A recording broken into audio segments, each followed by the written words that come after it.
அனைவருக்கும் என்னுடைய அன்பு வணக்கம். இப்போ இருக்கக்கூடிய சில ஆண்களுக்கு ஏற்படக்கூடிய ஆண்மை பிரச்சனையை சரி பண்ணக்கூடிய நாம் சாப்பிடக்கூடிய உணவில் சின்னதாக ஒரு மாற்றம் செய்வதன் மூலம் ஆண்களுக்கு ஏற்படக்கூடிய நரம்பு தளர்ச்சி, விந்து முந்துதல், ஸ்பெர்ம் கவுண்ட் குறைவாக இருப்பதால் இதுபோல் பல்வேறு விதமான பிரச்சனைகளை குணப்படுத்த முடியும். நான் உங்கள் சீனிவாசன் தமிழ்ச்செல்வி மணி. ஆண்களுக்கு ஏற்படக்கூடிய ஆண்மை குறைவுக்கான என்ன மாதிரியான உணவுகளை தவிர்க்க வேண்டும், உணவுகளில் எந்த மாதிரியான உணவுகளை சேர்க்க வேண்டும், இதுபோல் பல்வேறு சுவாரஸ்யமான விஷயங்களை இந்த வீடியோவில் தெரிஞ்சுக்க போகிறோம். வீடியோவை ஸ்கிப் பண்ணாமல் கடைசி வரைக்கும் பாருங்கள்.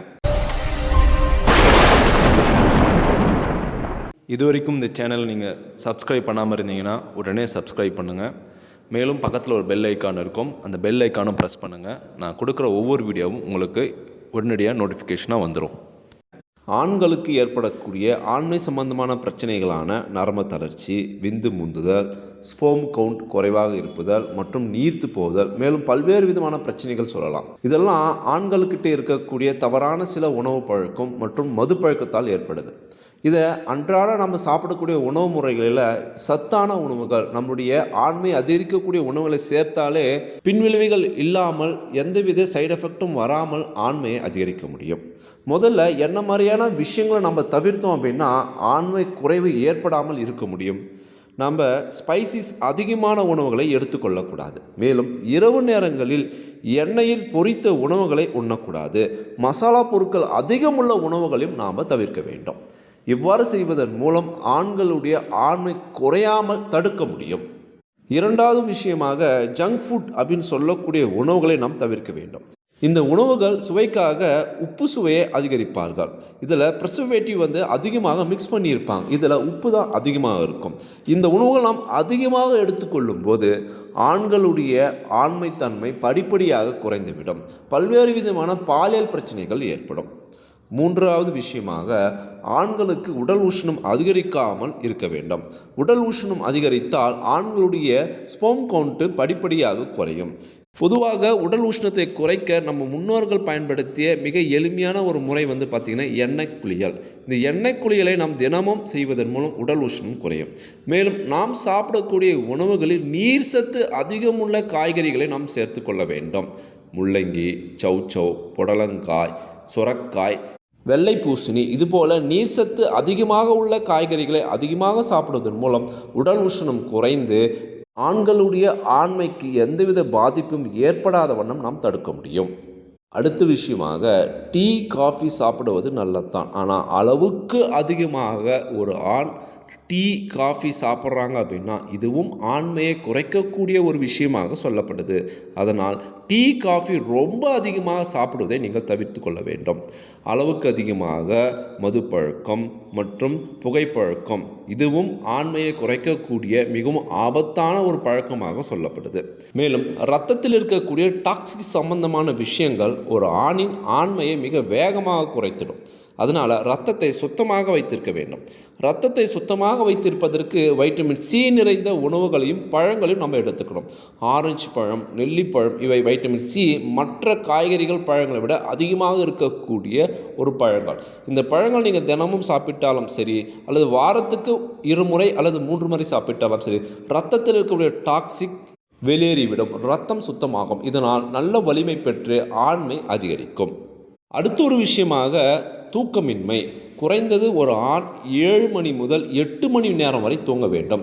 சரியான தூக்கம் இல்லாத ஒரு உடல் வலிமை குறைந்து சோர்வாக காணப்படும். இதனால் படிப்படியாக நாளடைவில் சரியாக தூக்கமில்லாத ஆண் ஆண்மை குறைபாடு உள்ள ஆணாக மாறுவார். நல்ல ஆரோக்கியமான ஒரு உடலை பெறுவதற்கு, வலிமையான ஒரு உடல் வாக்கை பெறுவதற்கு குறைந்தது 7 மணி முதல் 8 மணி நேரம் நாம் தூங்க வேண்டும். இதுபோல் விஷயங்களை நாம் அவாய்ட் பண்ணோம் அப்படின்னா நமக்கு ஆண்மை குறைவு ஏற்படாமல் தடுக்க முடியும். மேலும் நாம் சாப்பிடக்கூடிய உணவில் 7 விதமான தாதுக்கள் மிக முக்கியமானது.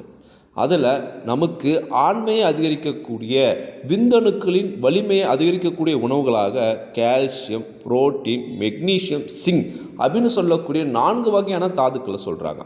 இந்த 4 வகையான தாதுக்கள் அதிகம் இருக்கக்கூடிய உணவுகளை நாம் தினமும் எடுத்துக்கிட்டோம் அப்படின்னா ஆண்மை குறைபாடு படிப்படியாக குறைந்து முற்றிலுமாக சரியாகும். முதல் உணவாக கீரை வகைகளை நாம் அதிகமாக எடுத்துக்கணும். கீரை வகைகளிலே அதிகமான கால்சியம் சத்து உள்ள ஒரு கீரை என்னன்னு பார்த்தீங்கன்னா முருங்கைக்கீரை. இந்த முருங்கைக்கீரையை நம்ம தினமும் சாப்பிட்டோம் அப்படின்னா நம்ம உடம்புல கால்சியம் சத்து அதிகரிக்கும். மேலும் முருங்கை மரத்தில் இருக்கக்கூடிய அனைத்து விதமான பாகங்களுமே ஆண்களுக்கான ஆண்மையை அதிகரிக்கக்கூடிய சத்து நிறைந்த ஒரு உணவாக சொல்லப்படுது. மேலும் 5 கிராம் முருங்கை பொடியை நம்ம சூப் போட்டு செய்யலாம். இந்த சூப்பில் சின்ன வெங்காயம், பூண்டு, மிளகு, ஜீரகம் போட்டு நம்ம சாப்பிடுவதன் மூலம் நரம்பு தளர்ச்சி சரியாகும், ஆண்மை அதிகரிக்கும்.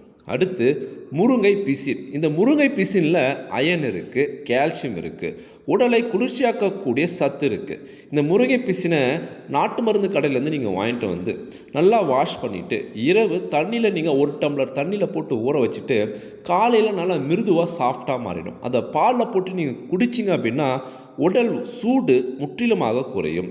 உடலில் இருக்கக்கூடிய ஆண்மை குறைவான பிரச்சனைகள் சரியாகும். அந்தளவுக்கு சத்தும் நன்மைகள் நிறைந்தது தான் இந்த முருங்கை பிசின்.